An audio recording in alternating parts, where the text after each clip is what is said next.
le mont du Calvaire, il était une croix où Jésus souffrit tant de... Bonsoir à tous.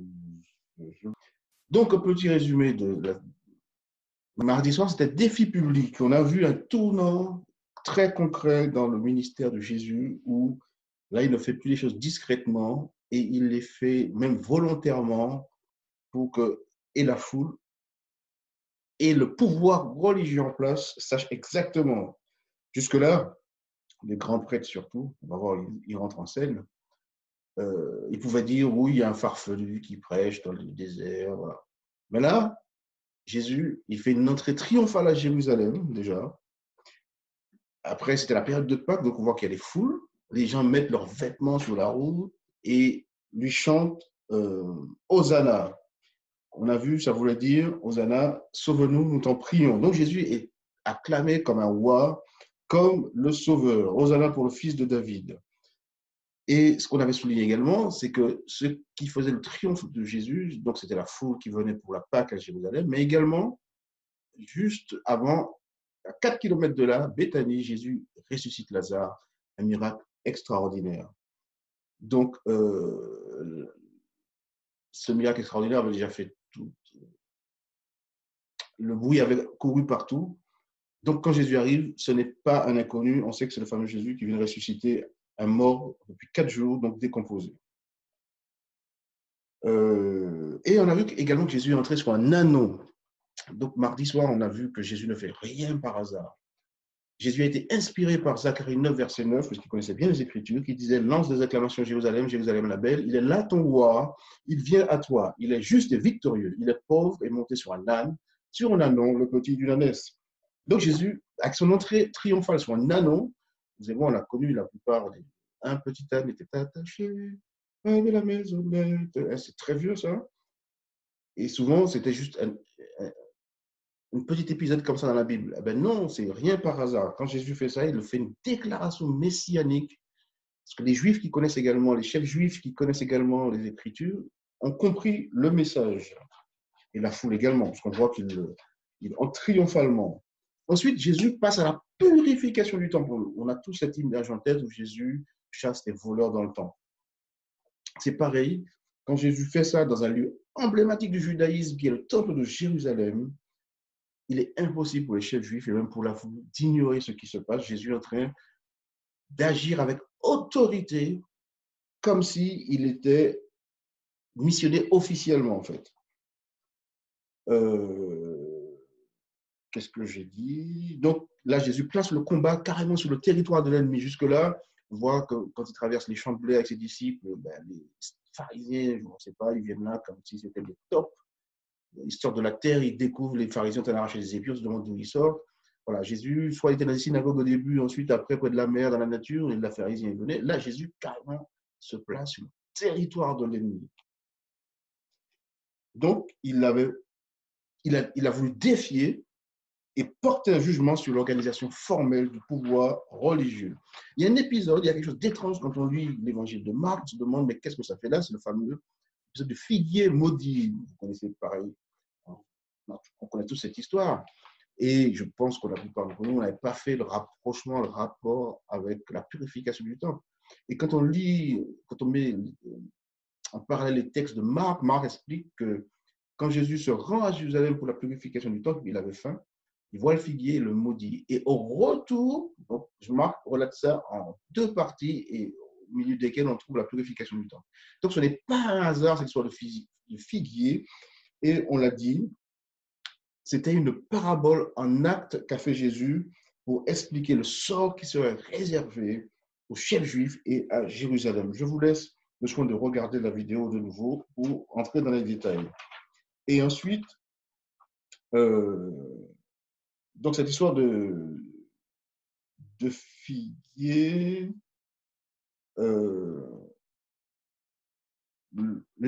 l'explication de la métaphore, c'est que tout comme Jésus apporte un jugement donc, sur ce figuier stérile, un jour il va juger le monde.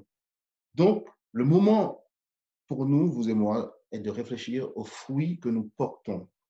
Et là, il faut qu'on soit vraiment honnête avec nous-mêmes. Est-ce qu'on est superficiel à de... Parce que rappelez-vous, Jésus s'est dirigé vers ce figuier parce qu'il avait des feuilles.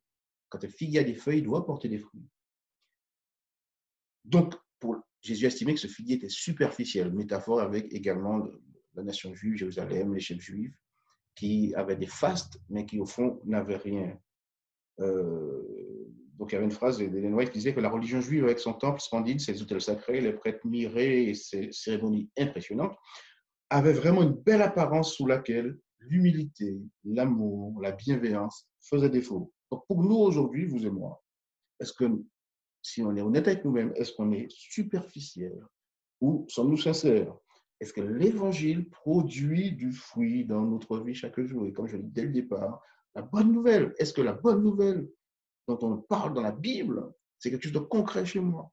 C'est juste un concept, la bonne nouvelle de l'évangile, c'est un concept. Est-ce que c'est concret chez moi? Donc, tout comme le figuier stérile, on doit retirer ses leçons et se poser la question, sommes-nous des figuiers stériles? Je vous invite à prier et on va passer à l'invitation d'aujourd'hui. Elle ne sera pas très longue, j'espère, mais je vous invite à revoir ces 3 paraboles. Le titre, c'est « Histoire sous haute tension », parce que c'est à la suite. Là, Jésus est dans la cour du temple et mardi, on a laissé Jésus en train de parler aux pharisiens qui lui posaient une question, qui voulaient le placer devant un dilemme, et Jésus leur retourne une question qui les place devant un dilemme, et ils disent « Nous ne savons pas ». Et là, Jésus continue, c'est ce qu'on va voir aujourd'hui. Merci Seigneur pour ce moment que tu nous donnes de te prier, de t'écouter surtout, d'essayer de comprendre tout ce que tu as à nous dire, ce que tu as laissé comme enseignement dans ta parole, dans ton évangile. Nous voyons des choses aujourd'hui, tout ne nous parlera pas, mais que ton esprit s'imprime cela et que nous puissions toujours découvrir de nouvelles choses, trouver toute la cohérence de ton évangile et que nous puissions la vivre pleinement au nom de Jésus. Donc aujourd'hui, c'est histoire sous haute tension. Alors, Matthieu, on était au chapitre 21, donc on va continuer à la fin du chapitre 21, parce qu'après au chapitre 22. Donc, Matthieu 21, 28 à 31 pour commencer. Donc, on a vu que Jésus est en train de parler et les grands prêtres lui posent une question et Jésus leur retourne une question sur Jean-Baptiste et ils ne savent pas quoi répondre. Mais en fait, ils savaient, mais ils étaient embarrassés. Ils n'ont pas voulu se compromettre. Donc, Jésus continue. Versets 28 et 31 de chapitre 21 de Matthieu. Que vous ensemble, un homme avait 2 fils et s'adressant au premier, il lui dit, mon enfant va travailler aujourd'hui dans ma ville. Il répondit, je ne veux pas. Ensuite, il se repentit et il alla. S'adressant à l'autre, il dit la même chose. Et ce fils répond, je veux bien, Seigneur. Et il n'alla pas. Lequel des 2 a fait la volonté du Père? Ils répondirent, on parle des principaux sacrificateurs, des grands prêtres, le premier.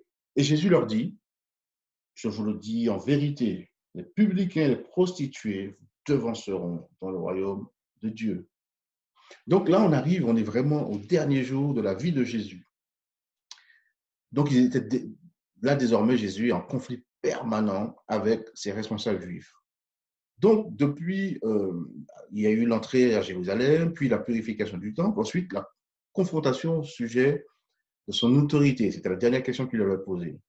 Donc, tous ces événements sont destinés à souligner le rôle messianique, s'il était besoin, et montrent à quel point le fossé s'était élargi entre les chefs juifs d'un côté et le peuple de l'autre. Donc, les chefs juifs, ils rejetaient Jésus, tandis que les foules, maintenant, commençaient à voir ou faire preuve d'un enthousiasme vis-à-vis de Jésus. Et là, on trouve Jésus en train de discuter et d'enseigner dans les cours du temple. Et là, il a raconté plusieurs paraboles pour faire réfléchir les dirigeants juifs. Mais jusqu'au XXIe siècle, ces paraboles sont faites pour nous faire réfléchir également. La première, c'est celle qu'on vient de lire. Il s'agit d'un père, donc là, c'est forcément Dieu, et ses 2 fils. Donc, la première partie, comme je vous dis, je vais assez vite, on met en relief, relisez chez vous. La première partie, enfin, le premier fils qui dit « Non, je ne veux pas y aller », finalement, il se repent, il y va. Ça représente les collecteurs d'impôts, les prostituées, les personnes exclues de la société. Donc, c'est celui qui refuse de travailler dans la vigne de son père, mais il regrette, et puis voilà. Mais malgré tout, il y va. Le deuxième fils, qui dit oui, j'irai, qui n'est jamais allé, représente les chefs juifs. Donc, quand Jésus raconte cette parabole, il veut leur faire réfléchir, il veut enfin leur ouvrir les yeux. Donc, celui qui accepte d'obéir à son père, mais il ne met pas en pratique ce qu'il a dit, parce qu'il dit qu'il y va. Et son père ne l'oblige pas, il lui demande. Il dit qu'il y va. Mais ce qu'il dit, ce qu'il professe, il ne le met pas en pratique. Donc, Jésus utilise une méthode d'enseignement très pertinente pour inciter ses auditeurs à tirer eux-mêmes la leçon de cette parabole. Parce que Jésus leur pose la question, lequel des deux a fait la volonté? Donc, la réponse est évidente. Donc, en répondant, ils se jugent eux-mêmes. Et tout au long de l'évangile de Matthieu, on voit que ce ne sont pas, on l'a dit mardi dernier déjà, ce ne sont pas tous ceux qui disent Seigneur, Seigneur, qui entreront dans le royaume des cieux, mais ceux qui obéissent. Et là, cette parabole met ça clairement en évidence. Il y en a un qui dit non, j'ai pas envie. Finalement, il se propose, il y va. Donc, il obéit finalement. Et l'autre qui dit oui, j'y vais. Donc, personne ne s'inquiète. Oui, oui, il va y aller. Finalement, il n'obéit pas. Il ne met pas en pratique ce qu'il dit. Et là, c'est là où on voit, on commence à concrètement comprendre, ce n'est pas tous ceux qui disent Seigneur, Seigneur, mais ceux qui obéissent. Pour Jésus, la justice n'est pas un consentement passif. J'aimerais dire, peut-être, dans notre église, le samedi, on est dans un consentement passif, surtout avec la foule. On n'est pas seul face à une problématique religieuse, à notre directeur d'école, notre patron, nos camarades. On est dans une foule perdue. Donc, on est dans un consentement passif. Jésus est grand, on aime chanter, même ceux qui sont dans ce voice, ils chantent. Donc, la question se pose pour nous aujourd'hui. Là, Jésus s'adresse aux chefs juifs, mais la question se pose pour nous aujourd'hui. Donc, pour Jésus, la justice n'est pas un consentement passif, mais une obéissance active. La foi est le fait de croire en action. Ce n'est pas le salut par les œuvres quand on parle d'action, mais plutôt le fait qu'aimer Dieu et les autres provient naturellement du cœur de ceux qui ont rencontré Jésus. Je reprends ça. Là, on ne parle pas. Là, on parle de la foi, même d'agir. Alors, certains pourraient dire, mais ce n'est pas le salut par les œuvres. Justement, ce n'est pas ça. Mais c'est plutôt le fait qu'aimer Dieu et son prochain provient naturellement du cœur de ceux qui ont rencontré Jésus. Ainsi, cette parabole-là, que Jésus vient raconter, ça réfute tous ces mouvements chrétiens qui mettent sur le même pied d'égalité le salut et le fait d'accepter Jésus publiquement comme seul élément de justification. L'enseignement de Jésus ici sur l'assurance du salut est basé à la fois sur le fait d'accepter, oui, je vais le faire, et de mener une vie conforme à celle du Christ. Alors, cette parabole doit nous permettre de réfléchir et de redéfinir notre mission aujourd'hui et chaque jour. Est-ce qu'on est comme lequel des fils est-on vraiment? Jésus passe à une... Donc, je disais, je vous invite à relire ces paraboles dans les paraboles de Jésus ou dans Jésus-Christ. Vous allez voir, j'ai mis des choses en relief. Mais il y a plein de choses à découvrir qui sont importantes pour nous au XXIe siècle. La deuxième parabole que Jésus raconte à ses chefs juifs, donc ce sera du verset 33 au verset 40 de Matthieu 21, 33 à 40. Écoutez une autre parabole. Il y avait un homme, maître de maison, qui planta une vigne. Il l'entoura d'une haie et creusa un pressoir, et bâtit une tour. Puis il la ferma des vignerons et quitta le pays. Lorsque le temps de la récolte fut arrivé, il envoya ses serviteurs vers les vignerons pour recevoir le produit de sa vigne. Les vignerons, s'étant saisis de ses serviteurs, battirent l'un, tuèrent l'autre et lapidèrent le troisième. Le maître envoya encore d'autres serviteurs en plus grand nombre que les premiers. Et les vignerons les traitèrent de la même manière. Enfin, il envoya vers eux son fils en disant, « Ils auront du respect pour mon fils. » Mais quand les vignerons virent le fils, ils dirent entre eux, « Voici l'héritier, venons, tuons-le et emparons-nous de son héritage. » Et ils se saisirent de lui, le jetèrent hors de la vigne et le tuèrent. Maintenant, lorsque le maître de la vigne viendra, que fera-t-il à ces vignerons? Les chefs juifs toujours répondirent, il fera périr misérablement ces misérables. Et il fermera la vigne à d'autres vignerons qui lui en donneront le produit au temps de la récolte. Ils posent eux-mêmes le jugement sur eux. Donc, cette deuxième parabole, racontée par Jésus pour faire réfléchir ses auditeurs, donc il y avait la foule également et les chefs juifs, va bien plus loin que la première. Celle qu'on a lue juste avant la parabole des deux fils, mais en opposition, mais ça illustre l'opposition des chefs juifs eux-mêmes. Et ça met l'accent sur leur passivité, le fait qu'ils avaient une mission, mais qu'ils ne la remplissaient pas. Alors que cette parabole, qu'on vient de lire, insiste sur les actions menées pour s'opposer à Dieu. Les prophètes sont rejetés et le Fils est tué. Donc vous pouvez relire, c'est la parabole des vignerons. 33 à 40. L'image de la vigne indique clairement, Jésus était en train de parler clairement du peuple d'Israël, choisi par Dieu. Et ça ne fait aucun doute que les chefs juifs, ses interlocuteurs, avaient compris l'allusion. Donc, il y a 5 leçons qu'on peut retirer de cette parabole, que je vous invite à relire chez vous. Donc, en regardant la vidéo si vous voulez, mais il faut méditer de nouveau.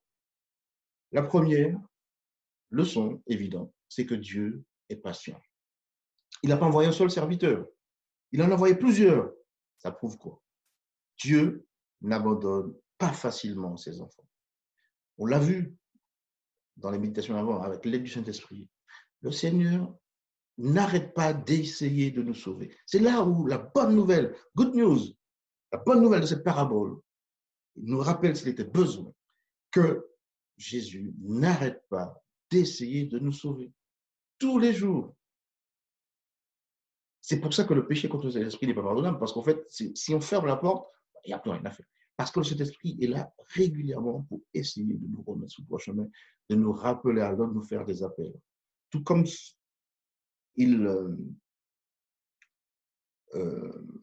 on avait vu avec la femme samaritaine. Elle ne voulait pas parler à Jésus, c'est un juif, un homme. Et quand elle parle, elle lui tourne le dos pour repartir. Jésus lui dit, donne-moi à boire. C'est une manière, Jésus, de l'arrêter. Et Jésus, souvent dans notre vie, essaie de nous arrêter pour essayer de nous sauver. Donc, on avait dit que le fait qu'il essaie de nous arrêter, des fois, ça annonce la maladie, un accident, la perte d'un fiancé, la perte d'un boulot, parce que Jésus a quelque chose à nous dire. Et dans cette même histoire de la femme samaritaine, si vous connaissiez le don de Dieu. Donc, la première leçon, c'est que Dieu est patient, il n'abandonne pas facilement ses enfants. La deuxième, tout aussi évidente, c'est que la parabole insiste sur la méchanceté des vignerons. Le thème principal de l'évangile dans son entièreté, c'est l'amour de Dieu. Mais un autre thème est toujours présent également, c'est le rejet de cet amour. Et malheureusement, c'est souvent le peuple de Dieu, les enfants de Dieu, vous et moi, qui refusons la main tendue. Et c'est ce qui apparaît clairement dans cette parabole. Et par rapport au peuple d'Israël, cela apparaît clairement dans l'histoire. La troisième leçon qu'on peut tirer de cette parabole concerne le rôle joué par le Fils et la raison pour laquelle il a été envoyé dans la ville. Rappelez-vous, je le disais dès le départ, et je n'ai pas arrêté de le dire, pour comprendre les évangiles, pour comprendre tout ce que Jésus veut dire, sa vie, sa mort, sa résurrection, il faut toujours placer en toile de fond le conflit cosmique. Il faut qu'on soit au clair sur la raison pour laquelle Jésus a dû venir sur terre et mourir. Et la parabole remet ça en relief. Jésus a dû venir montrer l'amour du Père. Et c'est ce que le Père dit, ils auront du respect pour mon Fils. Donc il faut méditer. Je mets en relief, mais il faut méditer là-dessus. Donc les vignerons n'hésitent pas à tuer le Fils, et la parabole insiste sur le jugement qu'ils vont enfin subir.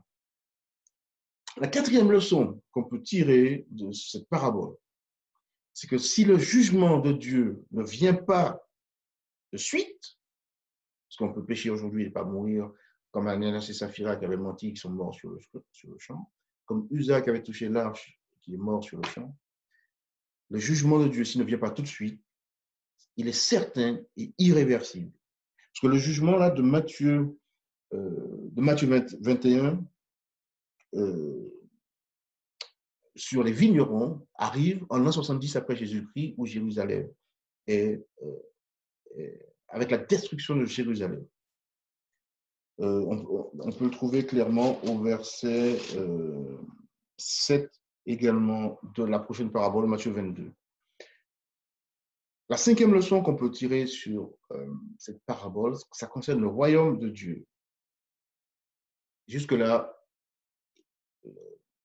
le peuple d'Israël était le peuple choisi de Dieu. Et là, Jésus, clairement, donc on le sait avec les prophéties, surtout de notre soir et matin, avec la lapidation d'Étienne en l'an 35, le peuple de Dieu avait définitivement tourné. Donc c'était la fin des 70 semaines, donc des 490 jours, donc 490 ans. Et là, dans cette parabole, Jésus le dit, on parle clairement que le royaume n'appartiendra plus à la nation d'Israël, mais sera confié à un autre peuple. Jésus le dit, c'est pourquoi je vous le dis, le règne de Dieu vous sera enlevé et sera donné à une nation qui en produira les autres fruits.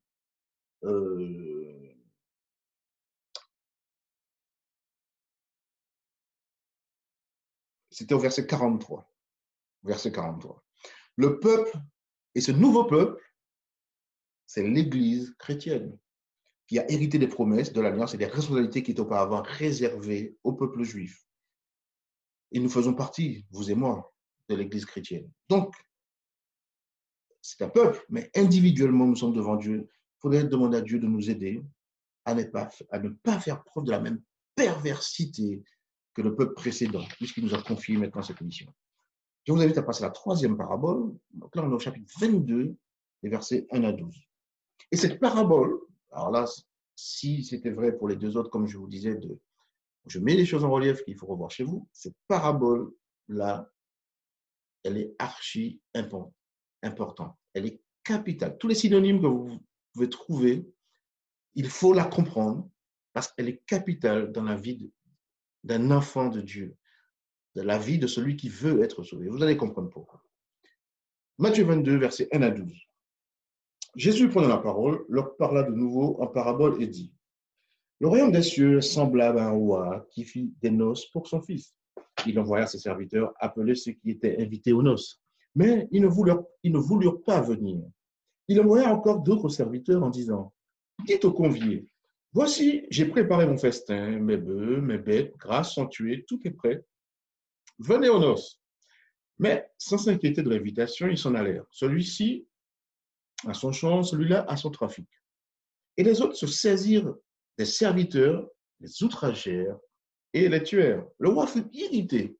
Il envoya ses troupes, fit périr ses meurtriers et brûla leur ville. Alors, là on est clairement en 70 après Jésus-Christ.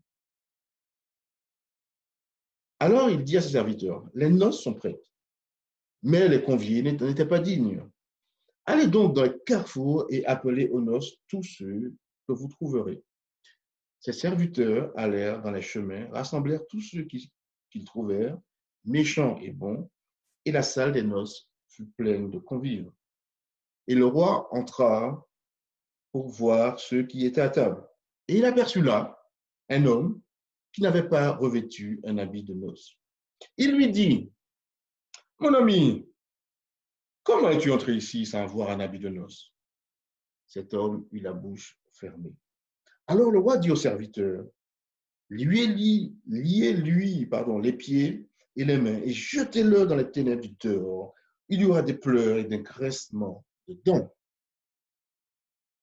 Ça, c'est une petite parabole qui est dans les évangiles, qui est ignorée, ô combien importante. Et si Jésus en parle alors qu'il est dans la cour du temple au chef religieux, il en parle pour nous également. Alors, voyons ce qu'on peut mettre en évidence dans cette parabole.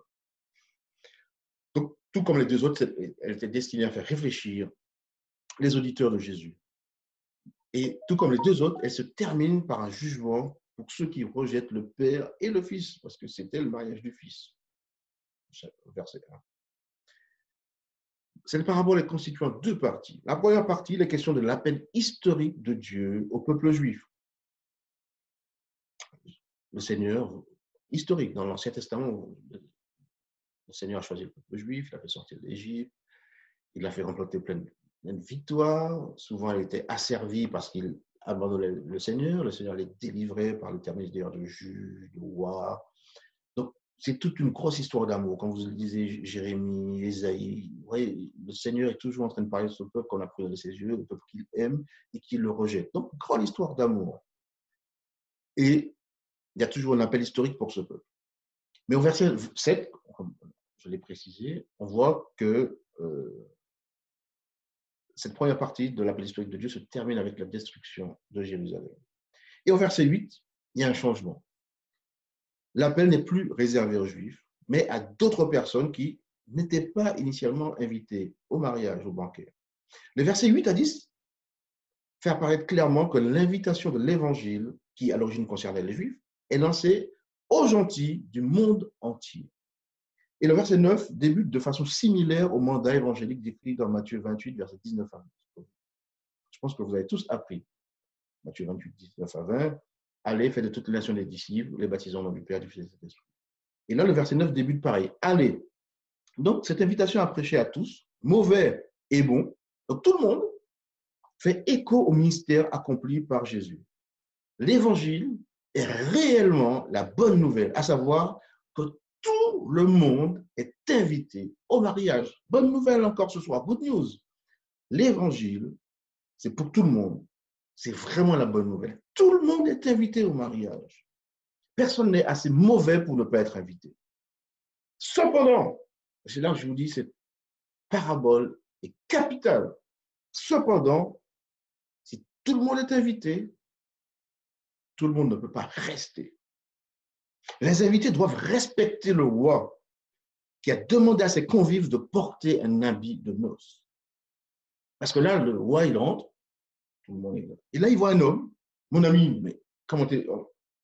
Tout le monde est invité. Donc, ça ne veut pas dire qu'il n'avait pas sa place. Tout le monde est censé porter un habit de noces. La question, est-ce que vous et moi avons cet habit de noces? Et j'ajouterais, pour porter cet habit de noces, il faudrait savoir de quoi il s'agit. Avons-nous notre habit de noces? Parce que si on n'a pas l'habit de noces, même après 60 ans, 70 ans, 80 ans d'adventisme, le roi viendra, mon ami Luc, Laetitia, Marguerite, Kate, mais que fais-tu là? Là, parce que là, l'homme, il est resté bouche bée. Ah, je ne savais pas. Ah bon? Ah, peut-être qu'il y en avait un, mais j'ai oublié. Ah ben, j'étais tellement occupé, mais là, il faut m'excuser. Ah ben non, mais j'étais allé faire les soldes. Je n'ai pas vu. Non, l'habit de noces, cette parabole est capitale. Et vous le comprenez, puisqu'il fut jeté dehors. Qu'est-ce qu'on dit?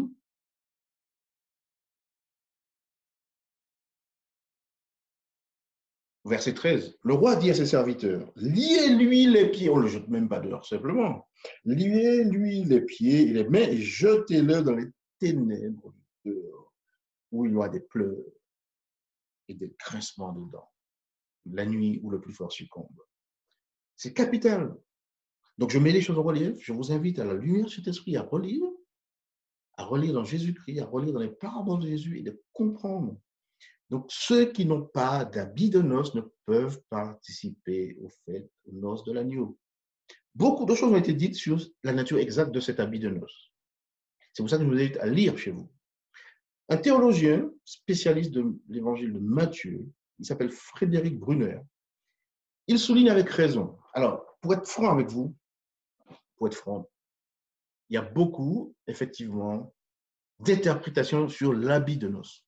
La plupart des interprétations disent effectivement que c'est la justice. Mais quelle justice? Parce qu'en fait, il y a deux justices dont on parle dans la théologie chrétienne. La justice imputée et la justice impartie. La justice imputée, c'est la robe de justice que Jésus nous donne. C'est quand on se baptise, quand on accepte Jésus, les mérites de Jésus, la vie de Jésus, sa mort, sa résurrection, c'est pour ça qu'il est important de l'étudier pour comprendre, de relire les évangiles. Jésus nous donne sa justice. Ça, c'est la justice imputée. Et la justice impartie, c'est ce qu'on pourrait appeler la sanctification, l'œuvre de toute une vie. C'est notre part, on va dire. Parce qu'en fait, on n'a pas arrêté de le dire dès le départ, Le loquet de notre cœur, puisqu'il s'agit d'une sorte de cœur, le loquet de notre cœur est à l'intérieur. Et te ressembler à Jésus, c'est mon espoir humain. Donc, te ressembler à Jésus, c'est s'attacher à avoir le même caractère, ceux qui ont faim et soif de justice. Donc, tout est cohérent. On ne parle pas de salut par les œuvres, on ne parle pas de légalisme. Là. Donc, pour Frédéric Brunner, donc, j'ai dit ça vite fait, je mets en relief, mais replongez-vous là-dessus. Frédéric Brunner souligne avec raison que, dans le contexte de l'évangile de Matthieu, alors je dis avec raison parce que je pense, je suis d'accord avec cette interprétation. Ça n'engage que moi. Mais relisez dans les paraboles de Jésus, ou même de Jésus-Christ, Hélène White est claire là-dessus. Dans le contexte de l'évangile de Matthieu, l'habit de noces n'est pas synonyme de justice passive ou imputée. Pour Frédéric Brunner, ce n'est pas la justice imputée, justice passive. C'est-à-dire, j'ai accepté Jésus, justifié un jour, sanctifié pour toujours. Ce n'est pas ça pour lui. Parce que pour certains, ce serait ça. Pour lui, il s'agit d'une justice active et morale. Donc, rappelez-vous, Matthieu 5, verset 20, que votre justice surpasse celle des pharisiens. C'est toujours dans Matthieu. Donc, pour lui, dans le contexte de l'évangile de Matthieu, il ne s'agit pas d'une justice passive et imputée, mais d'une justice active et morale. Rappelez-vous, on est en train de parler de l'habit de noces sans laquelle on ne peut pas participer. C'est important. Pour lui, cette justice active et morale, donc Matthieu 5, verset 20, c'est faire la volonté de Dieu. Donc, toujours dans Matthieu, on peut lire ça au Matthieu 7, verset 21, ou Matthieu 12, verset 50. Donc, c'est faire la volonté de Dieu, c'est manifester un esprit de repentance par l'obéissance. Toujours dans Matthieu 3, les versets 7 à 10. Donc, mais cette interprétation, pour moi, est plutôt conforme et elle correspond également au texte d'Apocalypse 19, verset 8, qui dit que le fin lin, donc la fameuse robe qui correspond à la justice, le fin lin, c'est la justice des saints. Pas la justice de Dieu, c'est la justice des saints. Donc, je mets ça en relief. Je vous invite à vous pencher réellement sur ce qu'est l'habit de noces, chose indispensable pour pouvoir rester. Tout le monde est invité au mariage. Pour rester au mariage, quand le maître, le roi va rentrer dans la salle, il faut qu'on soit trouvé avec un habit de noces. C'est la justice. Et là, on penche plus pour une justice active et morale. Donc, faire la volonté de Dieu, manifester un esprit de repentance par l'obéissance. Et Matthieu 19, verset 8, qui parle du fin lin, de ce fameux robe, qui est la justice des saints. Je mets en relief, penchez-vous là-dessus. Une fois encore, Jésus souligne le fait qu'entretenir une relation de foi avec lui, relation de foi, ce n'est pas seulement croire, mais c'est aussi faire la volonté de Dieu. Rappelez-vous, les enfants d'Israël dans le désert, ceux qui avaient été piqués devaient regarder le serpent. Certains auraient pu dire, ok, très bien, on sait que Dieu peut faire. Donc, s'il voulait me guérir, je n'ai pas besoin d'aller voir le serpent. Beaucoup sont morts. Certains ont cru et sont allés pour le voir. Entretenir une relation de foi avec Jésus, ce n'est pas seulement croire, mais aussi faire la volonté de Dieu. La foi n'est pas une simple affirmation, ce n'est pas tout ce qui dit Seigneur, Seigneur. Ce n'est pas une simple affirmation que Jésus est le Seigneur. La foi signifie mener une vie conforme à celle du Christ. Te ressembler Jésus, c'est mon espoir suprême. Penser, agir, aimer toujours plus comme toi. Te ressembler Jésus, être semblable à toi. Je crois que je vous ai gardé une trentaine de minutes. Fin de Matthieu 21, début de Matthieu 22. Je vous invite à revoir tout ça. Jésus dit des choses aux chefs juifs, mais qui sont encore très valables pour ces disciples du XXIe siècle. C'est histoire sous haute tension. On a vu les 3 paraboles que Jésus raconte aux chefs dans la cour après la purification du temple. Et c'est capital à comprendre. Et on a terminé avec l'habit des noces. Si on veut rester à la fête quand Jésus reviendra, parce que tout le monde est invité, il nous faut porter cet habit de noces. Sinon, on sera jeté dehors dans les ténèbres la nuit ou même le plus fort succombe. Je vous invite à incliner la tête, que le Seigneur nous bénisse. Donc, je vous donne rendez-vous dimanche soir, 19h, pour la suite de ces histoires sous haute tension. Là, on arrive, là, Jésus, c'est sur la fin de sa vie, il ne se cache pas, et là, il dit les choses pour que les chefs juifs puissent entendre et réfléchir, que la foule entende et réfléchisse, mais que vous et moi également, que nous entendions et que nous réfléchissons à cette nature du Messie, la nature des disciples de ce Messie.